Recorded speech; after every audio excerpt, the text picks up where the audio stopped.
All right, this is your man, Sir-Earl, coming at you. Today is Saturday, I believe the 23rd. Yep, January 23rd. Okay. This podcast, episode 98. Two things that one thing I want to discuss. I get a lot of questions from people saying, well, what is a podcast? It's still a fairly new concept that it's not much different than radio was to TV. A lot of y'all too young to remember that, me too. But a podcast is a program that you speak on that's carried on a platform that allows you to tune into other platforms and listen to it whenever possible. They carry a lot of them cover specific topics. I try to cover what's ever going through my mind. So if you went to any of the other platforms, Spotify, YouTube, iTunes, iHeartRadio, Pandora, any of that, and you typed in my podcast address, it's my world one, IT apostrophe S, world, WORLD. It's my world, the number one podcast. You could find it on just about any platform, Pandora, Spotify, iHeart, YouTube. And you could listen to the different episodes that I have put on. So obviously, if I'm stating this is episode 98, there's 97 other episodes that's on there. Do the math. But today is, like I said, January 23rd. The month is flying past. The beginning of the year is flying past. We had a lot of great things to happen in 2020. Moved to a new facility. Chie turned pro. We made a lot of good moves in 2020 to set us up for 2021. And we're working on those right now. I definitely wanted to increase the visibility of my podcast, which at this time I've had downloads in 38 countries and 35 states, which is far beyond anything I would have ever expected. So I continue to try to make it better. I want it to be a worldwide global podcast that is tuned into regularly by millions of people, which is what my goal is. But so far, so good. My podcast today, what I want to focus on is there's a huge debate, a huge difference between motivation and discipline. Okay, so I want to talk about those two subjects and how they differ. A lot of people, they have motivation. You go to motivational, you listen to motivational speakers. The problem that I have, what's up, Eric? The problem, how's the Mustang going? The problem that I have, this motivation is a temporary emotion, and there's nothing that you do or nothing that you should do that is a decision is made out of emotion. So motivation is a temporary emotion. It's like motivation is today I feel like doing it. Maybe 2 days from now, you don't feel like doing it. So motivation leads to procrastination, which is all feelings. It's like, the key word, if you say, I don't feel like it, right there, that tells you right then and there, it's a feeling. Discipline, self-discipline, on the other hand, is the opposite of that. You do it whether you feel like it or not. You know what I mean? It's a person with self-discipline will be the person that's motivated every day of the week. Motivation is because, you take one step forward, you don't feel like it, you take one step back. Discipline, self-discipline, you have an agenda, you have a goal, you have a purpose, and you get up every day and you constantly are taking steps forward. So even if it's the smallest step, it's still a step forward. Whereas a person that only operates off motivation, they may not feel like taking a step today. Well, there's a lot of things I don't feel like doing. I post on my social media every day. I have 12 platforms that I post on. Normally, I do it about 4:30 or 5 o'clock in the morning. Do I feel like it every day? I surely don't. But I do, because why? It's a discipline. It's a purpose. It's a part of the brand in which I'm trying to build, and that's why I see the growth within my social media and my podcast. It's because it's something that I do consistently all the time, whether I feel like it or not. So if I only did it when I was motivated, the consistency of what people have come to expect of me would not be there, and you would not reap the benefits of it. It's a lot of times I see people, that's why so many people are out of shape. They work out when they're motivated to work out, which is not a lot of the time. You see them one year, they look in great shape. The next year, not so good. It's because they were motivated and now they're not. I've been training for over 30 years. I started training November 1st, 1990. And I can count on one hand how many workouts that I've missed, whether that be home or out of town or on the road or whatever it may be. I could count on one or two hands in 30 years how many workouts I've actually missed, whether I was sick, whether I was on the road, whether I was out of town, whether I didn't feel like it. And I run into guys that I started lifting with that say, man, I used to be in shape. Yeah, you used to be. You're not anymore. And people don't understand, and it's a subject that there's so many other elements and factors to working out, good health, good clarity, energy, all those things. Those are the purposes of why I love to train. People consider it just vanity.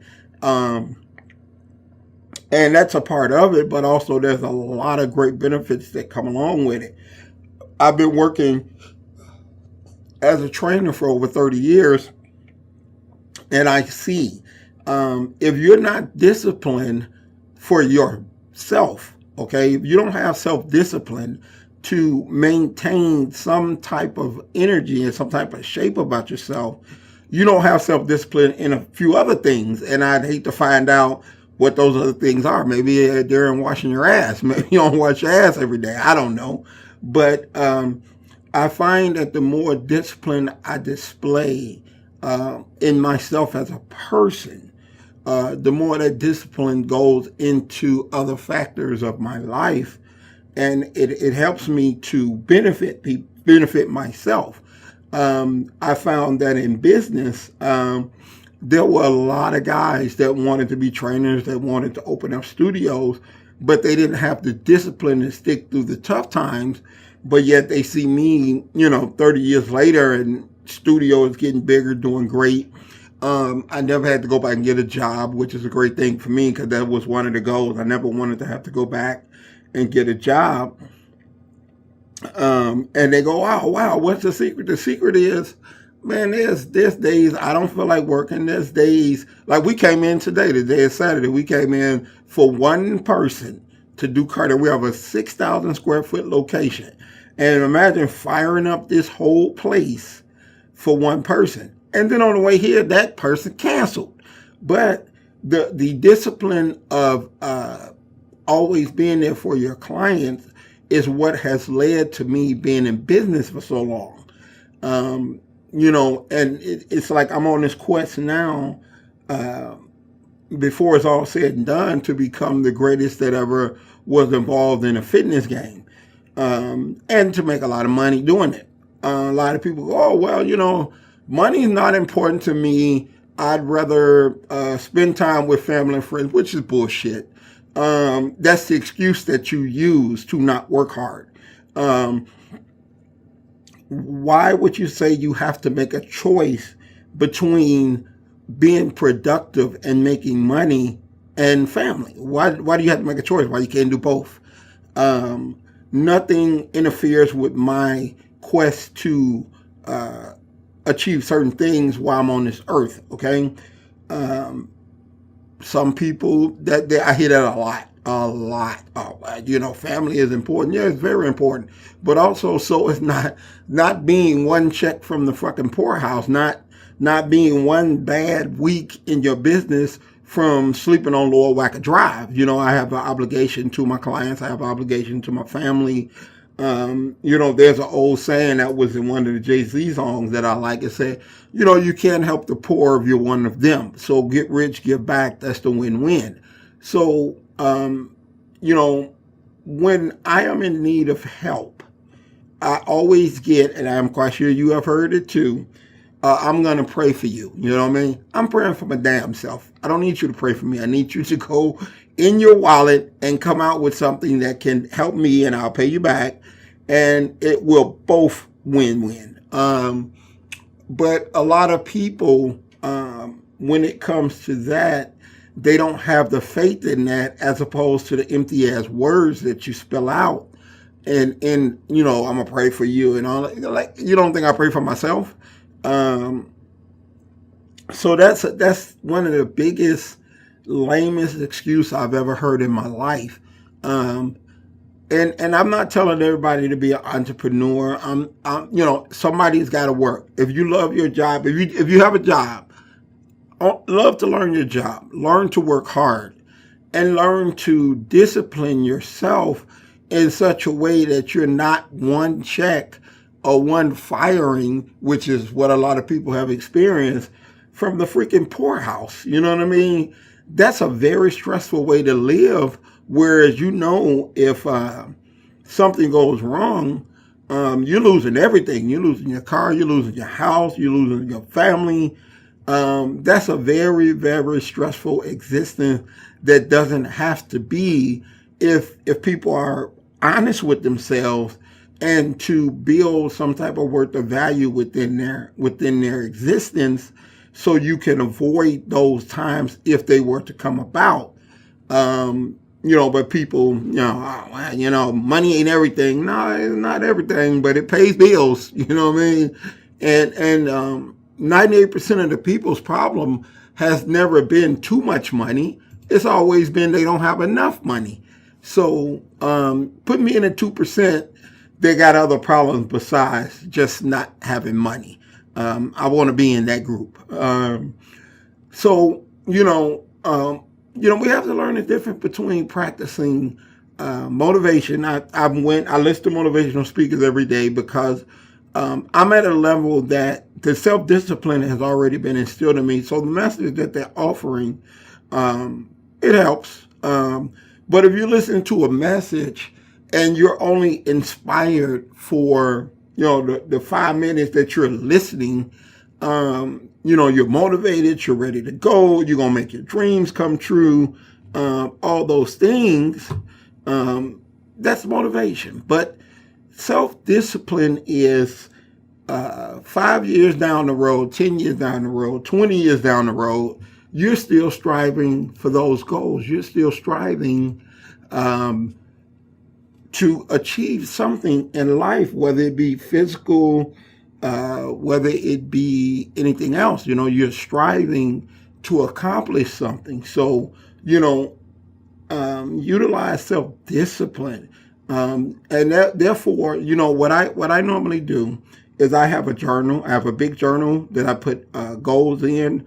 I have a small journal that daily I have to accomplish these goals. These small goals lead to these big goals. But what I do is I hold myself accountable to me. No one else is going to hold you accountable. You can lie to people and tell them you did it or whatever. You know what I mean? Only you are going to I'm only going to hold me accountable. And being self-disciplined and being true to myself, I know if I'm not doing something that I should do. How do I know? I look at my journal. Did I eat all my meals? Did I do my workout? Did I do my prayer? Did I do my meditation? Did I, read an hour for today? Your own words that you write truthfully can't lie to you. It can't lie. So I found the best person to be responsible for achieving my goals is me. It affects no one else but me. Um, so I sit back and I watch people who say they work hard, which is they like a hamster on a wheel. You're working hard, but you're not getting anything accomplished. I wake up every day with a purpose to get things accomplished, even the smallest things, even if it's make a phone call, send an email, sit back during your meditation phrase, which I meditate 3 times a day, morning, noon, and night, and think. Everything starts with a thought.